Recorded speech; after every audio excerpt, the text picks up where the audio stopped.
আজকের খাবারগুলো যা হয়েছে না, এক একটা মানে বোম মতো বোম। এত সুন্দর, এত দারুণ। আমার সেই মায়ের কথা মনে পড়ে গেল। পুরো মায়ের মতো রান্না হয়েছে আজকে তোমার খাবারগুলো। উফ, আজ রান্নাও হেভি হয়েছে, খাবারগুলো প্রত্যেকটা সুন্দর হয়েছে।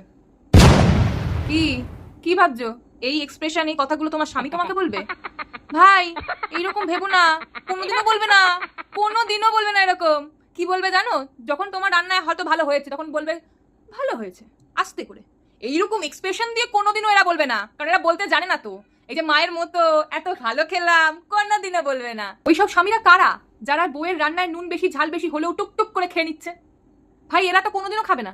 নুন বেশি হলে সঙ্গে সঙ্গে, একদম সঙ্গে সঙ্গে, ইস রান্নাটা কেমন নুনটা বেশি হয়ে গেছে, আরে ঝাল বেশি দিয়ে দিয়েছে আজকে, খেতে পারলাম না। বদনাম করতে 2 মিনিট লাগে না গো। কিন্তু তারিফ, যখন রান্না ভালো হয়েছে তারিফ করতে এত সময় লেগে যায়, তখন কি বলবে আস্তে করে? ভালো হয়েছে। ভাই, একটু আমরা তো এটাই চাই, যাতে একটু বলুক ভালো হয়েছে, ভালো খেলাম।